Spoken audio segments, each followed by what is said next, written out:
ভুল থেকে শিক্ষা নিচ্ছে না বাংলাদেশ দল। জিম্বাবুয়েতে বারবার একই ভুলের বৃত্তে ঘুরপাক খাচ্ছে টাইগাররা। শুনতে খারাপ লাগলেও এটাই বাস্তবতা। টি-20 সিরিজের প্রথম ম্যাচ শেষে কথাগুলো বলেছিলেন বাংলাদেশ দলের সিনিয়র সহকারী কোচ মোহাম্মদ সালাউদ্দিন। বিরক্তি নিয়েই জানিয়েছিলেন টেস্ট সিরিজ থেকে শুরু করে ওয়ানডে, এরপর টি-20। দুই জিম্বাবুয়ান পেসার রিচার্ড এনগারাভা এবং ব্লেসিং মুজারাবানি, এ দুজনের বিপক্ষে নাকানি চুবানি খাচ্ছে বাংলাদেশ। শেষ টি-20 ম্যাচেও এই দুই পেসারকে 10 উইকেটের 8টাই বিলিয়ে দিয়েছে টাইগার ব্যাটাররা। আমার মনে হয় এই টেস্ট এবং ওয়ানডে সিরিজ থেকেই আমরা এনগারাভা ও মুজারাবানিকে ভালোভাবে সামলাতে পারিনি। পুরো সিরিজ জুড়েই ওরা পার্থক্য করে দিয়েছে। উইকেট যথেষ্ট ভালো মনে হয়েছে, আমাদের দেশের উইকেটের মতোই ছিল, কিন্তু এনগারাভা ও মুজারাবানি খুব ভালো বোলিং করেছে। সত্যি বলতে এই দুজন বোলারের বিপক্ষে আমরা একদমই ভালো ব্যাট করতে পারিনি।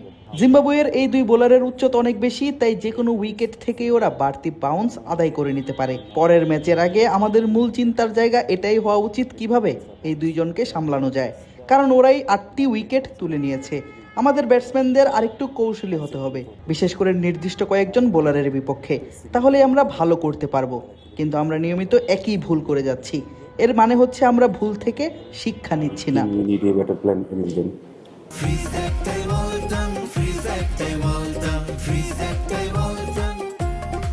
একমাত্র টেস্ট ম্যাচ হারের পর 2-1 ব্যবধানে ওয়ানডে সিরিজ হারের লজ্জা কাটতে না কাটতেই আবার টি-20 সিরিজের প্রথম ম্যাচ হেরে বসেছে বাংলাদেশ।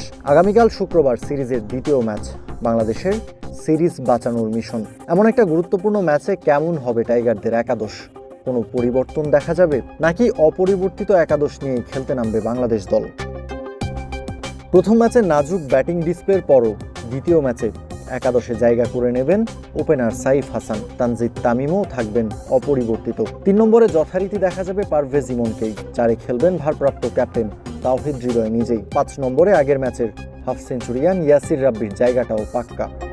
6 নম্বরে উইকেট কিপার নুরুল হাসান সোহানকেই বিবেচনা করতে পারে টাইগার টিম ম্যানেজমেন্ট। 7 নম্বরে দেখা যেতে পারে মোসাদ্দেক হোসেন সৈকতকে। এক্ষেত্রে কপাল পড়তে পারে স্পিনার নাসুম আহমেদের। 8 নম্বরে শেখ মেহেদীর জায়গাটাও প্রায় নিশ্চিত। নাম্বার 9-এ মোহাম্মদ সাইফুদ্দিনকেও সুযোগ দেওয়া হতে পারে আরও একবার।